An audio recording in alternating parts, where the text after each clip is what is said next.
Hey guys, so back here with the second video continuation for Autism is Biomedical, and we last left on this slide here talking about how conjugation of toxicity is integral to bile flow and how there's the potential for that toxicity to be reabsorbed, and how healing the gut uh, is integral in this process of the reabsorption or minimizing the reabsorption, but also facilitating the detoxification in the individual. So now I'm going to jump more into the approach of why gut balancing is different, why the test is different. Um, and you may have done a lot of stool testing in the past. Certainly I did before um, devising this model, this type of analysis, this type of pipeline and approach. I would say somewhat unsuccessfully, and also based on a lot of the practitioner advice that's out there that I would say is largely misunderstood or incorrect. There are certainly a lot of practitioners that understand how to do this, but I think there are way more that don't. Um, give credit to Dr. Jason Harlach. He is probably one of the premier experts in really understanding, the entire hierarchy inside of the microbiome as best as we know now. And many of the things that I have created have been either borrowed or built off of the knowledge that he has and he has put out there as well. So, just give you quick background. In the case of my son, did practically every stool test imaginable. And the first approach is, you take this piece of information and either you believe it, you try to understand it, and then you move from there. At some point, there was a realization that the test itself um, was not providing the full picture, or the tests were not providing the full picture because of the limitation of the databases being used, but also the technology being used, and also the understanding of how to shift the microbiome in a positive way. So gut balancing is completely against using therapeutics or interventions that are caustic to the microbiome. This would be things like antibiotics. I would say largely antifungals, although pulsing them I think is a much more safer and feasible um, delivery when needed, when appropriate. But the point there being that the prescriptives um, act not in a single dimension. There are antifungals that have antibacterial properties to them. The act of shifting the fungal community can invoke a lot of bacterial dysbiosis, and the same is said in the world of antivirals and things like that. We'll get up to that point about talking about those things and how you may incorporate those. But I want to make it clear that the gut balancing approach doesn't use any prescriptives. So those are things that would be in tandem with a physician that may be using this analysis in their own practice. The emphasis is on things that are positive. What does that mean, positive? Things that are respectful of the microbiome. They don't have a biocidal action, in terms of, destroying everything. Something like oregano can be very effective as an antifungal and even biocidally. However, it tends to wipe out a lot of positive things. So, trying to find those things and then find where they are appropriate, where they're needed for the individual profile is really kind of the basis of the gut balancing model. But it also stems in the fact of having a test that's reliable, reproducible, but is also able to be used with the information that's out there and when that information was made available. So in doing different types of stool tests, I had come up across a particular type of technology, which is 16S technology. It's not the fanciest type of stool test out there, and I'll talk about that specifically, but it's very attractive because it's relatively inexpensive. The tests are in the $150 to $200 range. They sequence the 16S gene, which is It's considered a conserved gene in the bacterial world. What that means is that um, mutations in this gene result in the death of the microbe. So because of that, you can classify and categorize um, the microbe based on the sequencing result for this gene. Particularly, the area that we look at that gives us good discrimination is the V4 region, which is about 250 base pairs long. Base pairs, that's basically what you'll get when you start to sequence the um, the DNA, and then that gives you the signature if you have a database built up of what microbe is what. Now, how does this contrast with other types of stool tests out there? Well, there are culture-based stool tests that exist out there, and they are wildly unreliable and I hate to use the word inaccurate because accuracy implies there's a knowledge of what that should and shouldn't be there, um, but they're not representative of what is going on in an individual. Partly because when you take the culture type tests, there's a finite time that it takes for them to get to the lab.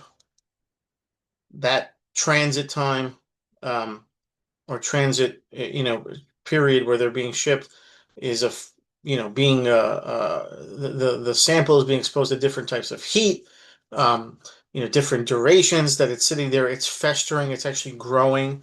And then once it gets to the lab, they actually will culture it using different culture mediums. Certain bacteria grow differently in different culture mediums. The point is that this type of test will practically show you the same types of dysfunctions regardless of the sample, or it is widely variable based on the transit that it's taken to get to the lab. And there's only certain things that you can find out from that test. It's not like it's telling you everything. For an example, there could be, 10, 15,000 different known bacteria that we have in the databases, but there's only about a dozen or so that they're able to culture and grow. So the analogy is it's kind of like giving you a checklist for buying a house on what would be an appropriate house. And that checklist is significantly incomplete. Maybe it only has like 5 items on it. Maybe they're good items, right? Maybe it's something like, okay, is the roof good? Is the heating unit in the home good? Um, but it's left out some other very important things, like, is there active utilities in the house? Is the electric working, right? Is there a bathroom? Are there plumbing issues?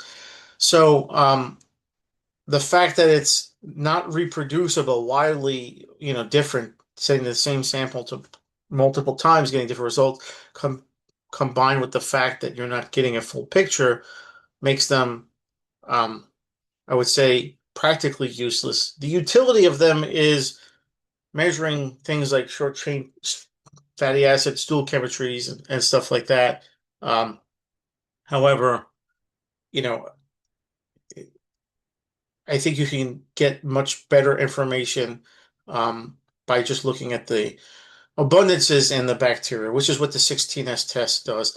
It will tell you a percentage abundance for what it's able to measure, regardless of whether that microbe is what I would say kind of in the database or not. So there's different levels of resolution, right? You can resolve a microbe to the phylum, to the class, to the order, to the genus level, to the species level, and so on and so forth. If you're not able to resolve it, for instance, to the species level, you most always are able to resolve it to the genus level.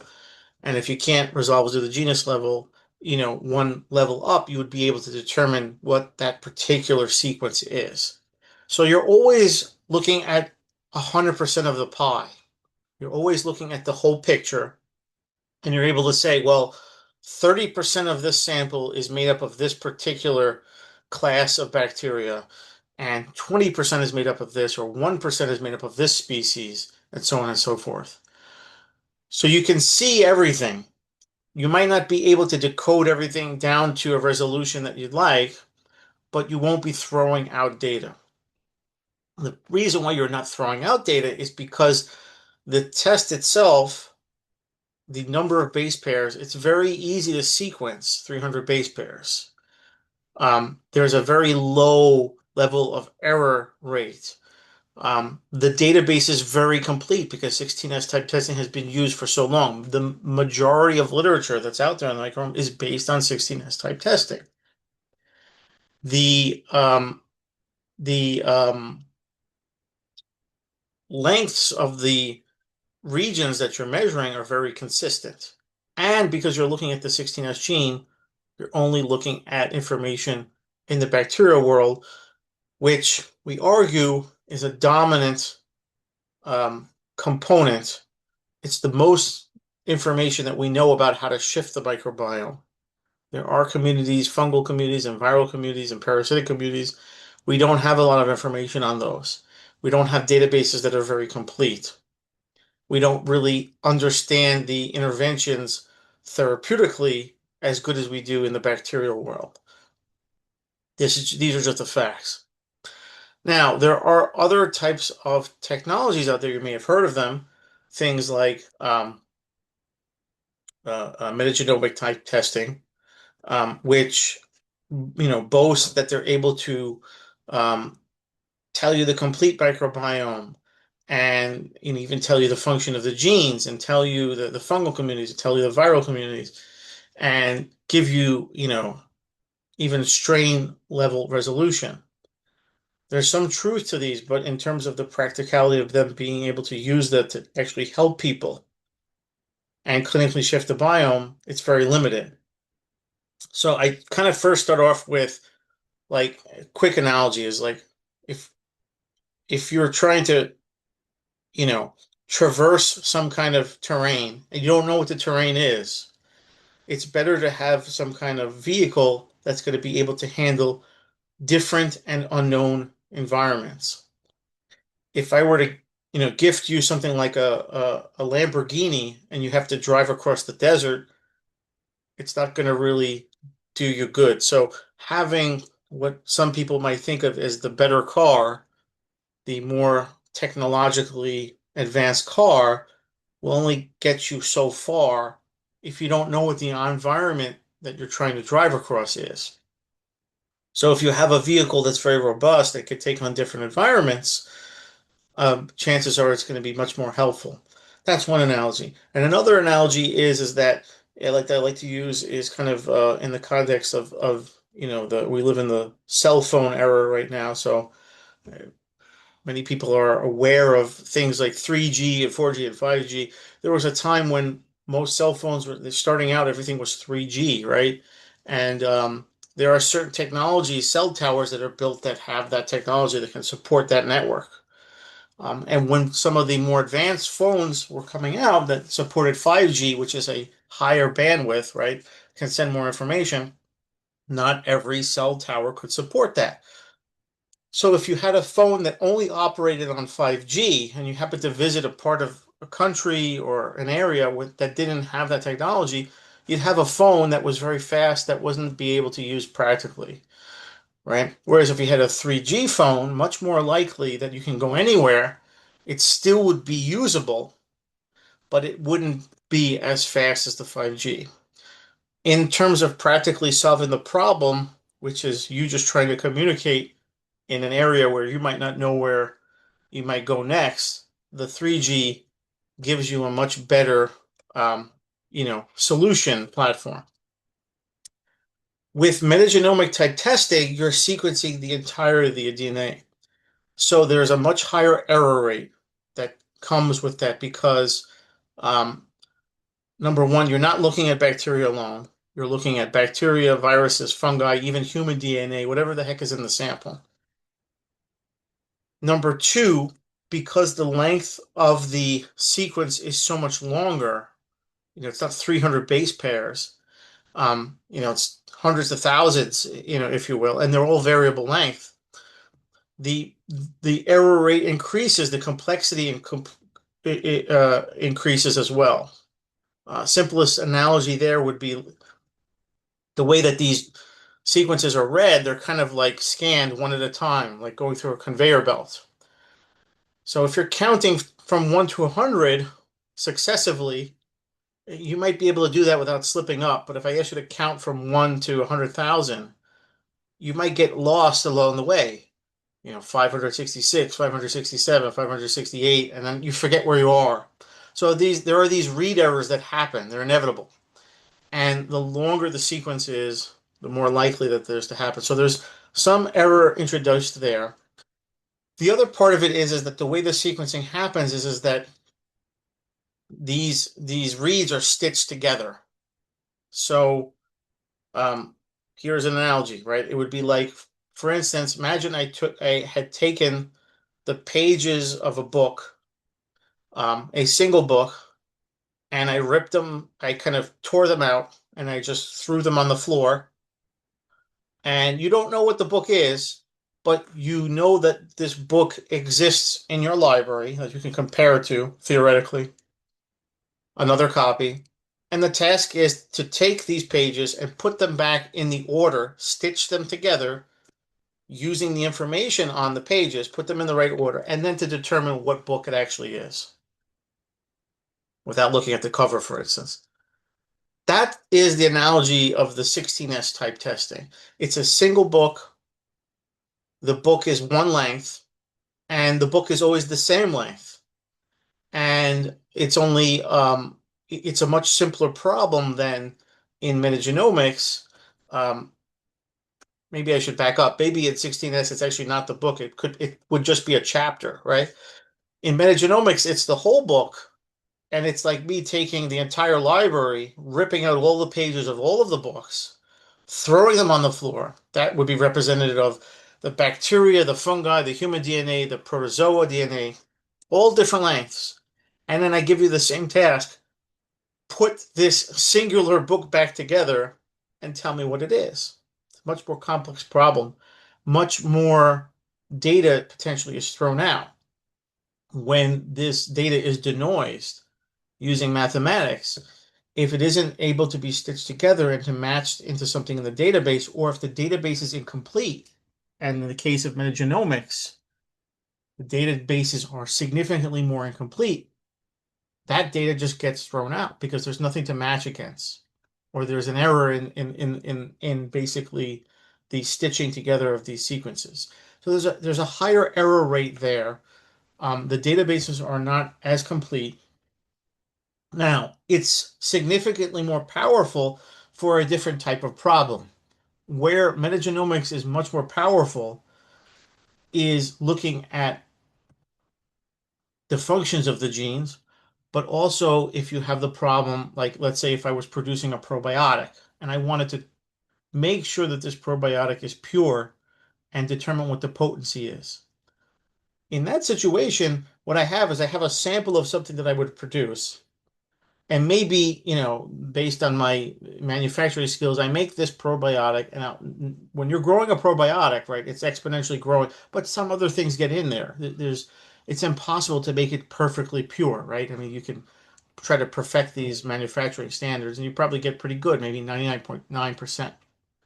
So you do testing, but the scope of that problem is I have some probiotic powder, and I know it's probably 95% of one species, right? If I did a good job, or 99%. So when I use metagenomics, I can tell what exact strain of bacteria that is because I have a profile that's the majority of one thing that I already know because I have this thing in my database that I can match it against, and a couple of other things that I might not know, right? Think about to that library analogy, right? Imagine instead of throwing all of the books on the floor, ripping up the pages, putting together, I only putting a couple, right?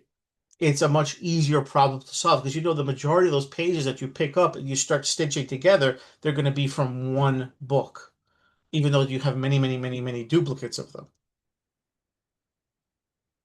It's not the problem where with a stool sample, what I have is I have this big soup of unknown things, right? Potentially thousands of microbes, selected from tens of thousands of possible microbes. So it's a much more complex problem. So metagenomics is really helpful at looking at resolution of things where we know what's in the sample and we want to analyze potency, stuff like that. But it's not as useful when we're looking at something in a stool test. Now you might say, well, Alex, it's going to tell you, you know, maybe I take your point, Alex, that there are all these errors in there that are added because of the complexities, but it's going to tell me strain level resolution, whereas 16S test can only tell you, species and usually genus level resolution. And I'd say, yeah, you're right. But we don't have any information on what strain level resolution does clinically. Very little. For instance, if I have a particular strain of lactobacillus and I know it down to the strain, from the species to the strain level, and let's say it's too high, we don't know what herbs or, prescriptives are going to help either increase or decrease this. We only know that information at a much coarser level, like the species level or genus level. We don't have the resolution. We don't, I mean, if there's 10,000 or 20,000 different microbes, we don't have 10,000 or 20,000 different herbal, remedies, if you will, that can bring things up or bring things down, or prebiotics that can bring things up or bring things down. So we don't have that granularity. It doesn't exist. We don't know about it, and it will probably take an entire lifetime to really develop, even if it's possible, those things. So at the current state, based on all of the information, 16S is the most reproducible. It's the most clinically useful. It's what we base the majority of our literature on. We know the relationships for. Don't get hung up on things like accuracy and precision, because those are largely dictated by just using the same cohorts of the same tests. Um,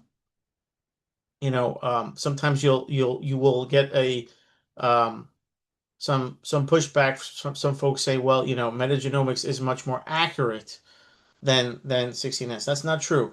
It can give you much more precision by telling you what the strain is, but my argument is that that's not going to help you out, and it's at the detriment of throwing a whole bunch of data out.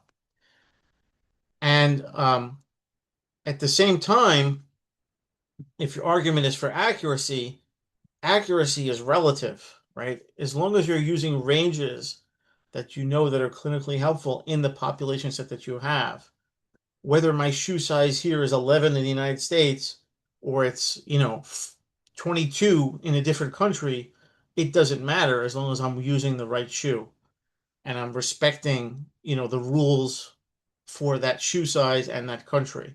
So those type of metrics when we talk about accuracy are really they're not bounds for whether or not you can actually help something meaningful and clinically. The last point would be is I'd say, hey, that's fine. Do your metagenomics test, see if it actually helps out, because the majority of people that I have had that have done that, and I've had so many people come my way, the data and the information, the suggestions there are practically useless. And largely it misses things. It misses big fractions of the biome because it only tells you what it can find. The checklist is based on what is actually in the database. The database is significantly less complete than the 16S database. But enough of that. So in looking at so many of these tests over the years, I decided to, for the reasons, go with 16S because of the cost and all of these things involved. And looking at so many of these samples at 16S and trying to make the complexity of the microbiome as simple as possible, I had found that I could bucket the dysfunctions that I saw in the dysbiosis into 26 different scenarios. And these are those 26 different scenarios. Those scenarios are chosen by the prevalence that they exist in the communities, also by a function of the tools that we have to intervene with them. They're not all at the same level. Some are at the phylum level, some are at the genus level, some are at the species level. Blue in this slide is indicating things that, typically are a deficit, and red, typically things that are burdensome and elevated. Now you can have, many more combinations of this, but these are the most prevalent ones that I found in utility that we can actually intervene with and bring a balance and then also bring clinical improvement. So this is kind of what I was talking about before about the different types of tests. I'll just leave this slide up here right now. I do have more information to share if you have questions about the different types of tests and things like that. Um, the rule of thumb that I think that any test needs to have is it has to be reproducible. If it's not, if you can't do the same test on the same sample and get, very similar results, then it's not useful. And if your test doesn't actually give you actionable information, what do I do now? Then it's not useful. So, a lot of these tests that are out there don't check those boxes. Now, I picked out about 20, those 26 different, modes of dysbiosis there. These are examples of some of the interventions that are applied for those situations. You say, how did I come up with these interventions? Well, there's some expert information that already exists out there. Like we know we have a lot of information on things like PHEG, partially hydrolyzed guargone. It's helpful for constipation. It's helpful. It's a prebiotic that's useful and can be used when you have SIBO. It brings water into the colon. It increases commensal butyrate producers in the gut. It's tasteless. It's a white powder. It helps to regulate insulin response. It's super broad and super slow in terms of its action.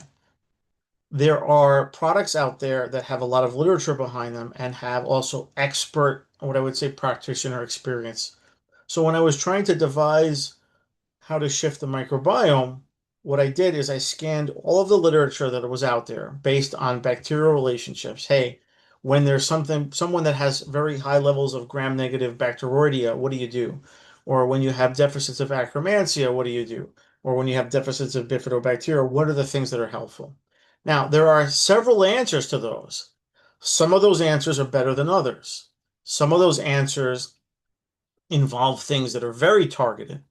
Some of those answers may include things that are very biocidal, meaning that they take out the pathogenic issue, but they also take out the beneficial issue too. So I scanned all of the literature for those relationships, and then I focused in on the therapeutics, the components, the herbs, the plants, the prebiotics, the probiotics that have been studied in this literature, but are also positive in their action, right? Um, Meaning that they don't knock out other things. They aren't non-ideal. They don't really make significant imbalances. They tend to work almost in a linearly independent way, even though it's not perfect in that regard. Some of this is true for some of these compounds more than others. And then I started to also highlight which one of these compounds may have had a long history behind them. I mean, there's green tea has been used for centuries, right? So has chamomile tea. So has something like triphala. Um, there are herbs and plants that come from, different parts of the world, whether it be the South American region or the Asian region or something like that, Mediterranean. I'm always hunting for these things down, on a daily basis and seeing where they can be used. Because these are basically the tools in your toolbox.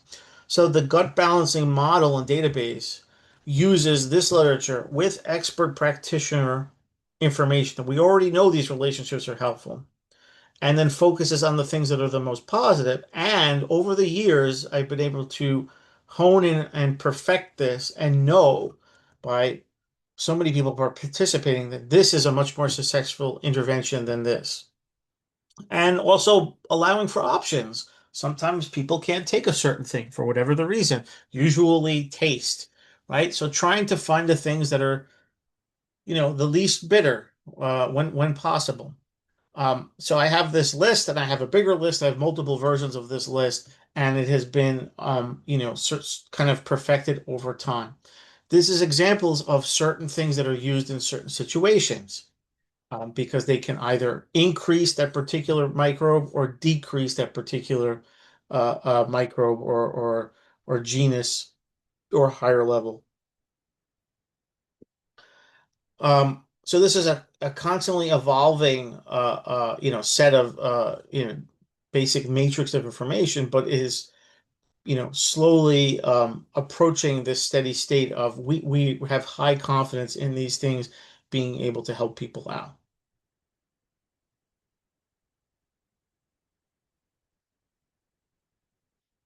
Now, here are some other issues that make for complexities when looking at other tests or using tests that I would say don't respect the bacterial identification metrics or naming.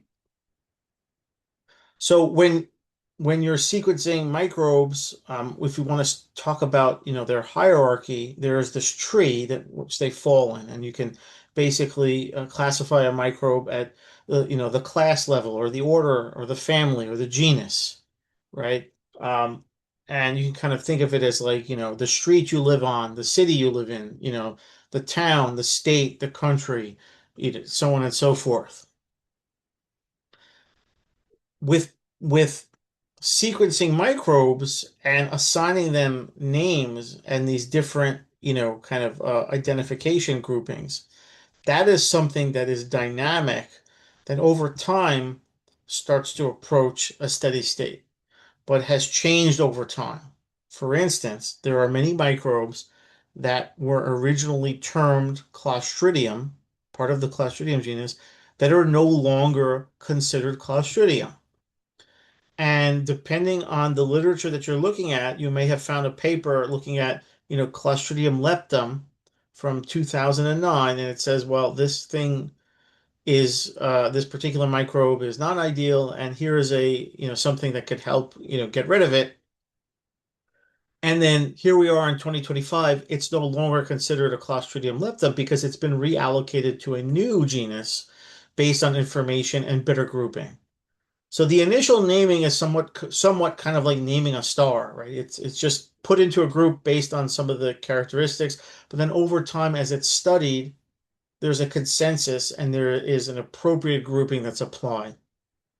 So if your stool test is not looking at this information, it's not like, okay, I do the sequencing and I call up the lab and I say, hey, what is it? The only thing that comes out of the lab is a string of nucleotides, CTG, CGA, so on and so forth. And it's your task to match that to database that exists out there that tell you what that microbe is. Those databases were characterized at different times. And depending on which one you're looking at, you're going to get a different name for the microbe. It's going to be more complete in that database as well, or less complete. If you're using a database that you created or you're sourcing from 2002, well, it's going to have old information. So it's somewhat of a dynamic field. And this slide is just meant to show you is that many of these Clostridium are no longer even considered Clostridium. So when you're trying to compare between two tests, and this is we're not even talking about only Clostridium. This happens in Bacteroides significantly. There's a lot of Bacteroides that are no longer Bacteroides, so on and so forth. This is part of the reason why you can't compare two tests to each other, is because the definitions have changed over time, right? It's kind of looking at the transcription of the Bible almost, right? If you look at what the transcriptions are from an original Bible versus now or in different countries, you're going to get kind of borrowed and changed meanings or understandings. How do you solve this problem, right? How do you approach this problem? How do you know, how can you trust, right? So there's an entity out there, NCBI. They are kind of like the governance on these classifications. You can look up microbes and they'll even show you what the historical um, classification was, the name and so on and so forth. For instance, C. diff, Clostridium difficile, is no longer a Clostridium microbe, right? It's been assigned to Clostridoides now, and this reclassification came in 2016. Okay, so if you're looking for C. diff in the Clostridium genus and you're looking at the newest databases, you're not going to find it in that genus.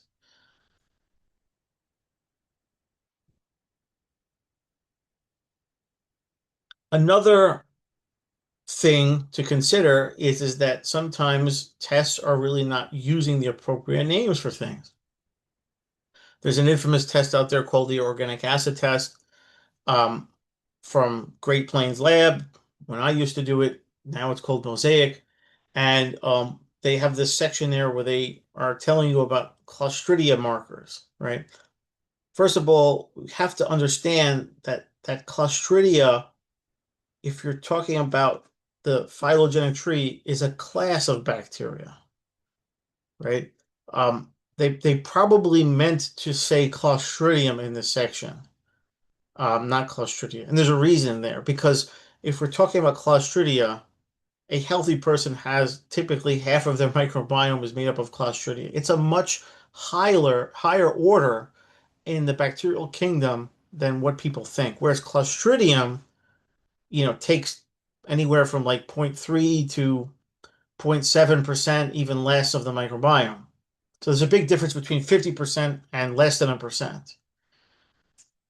Clostridia is kind of somehow been taken as like the plural of Clostridium, I guess. It's really not the correct way to be using this. That being said, just an aside here that these markers, 15 through 18, these are not necessarily only produced by Clostridium.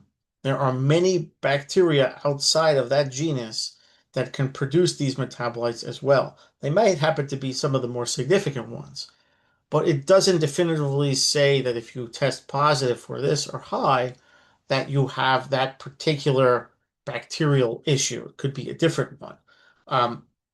The metabolites themselves are toxic, right? But you won't be able to get any level of resolution better than doing a sequencing test like this that you can using an organic acid test, which is just basically looking at a metabolite in urine.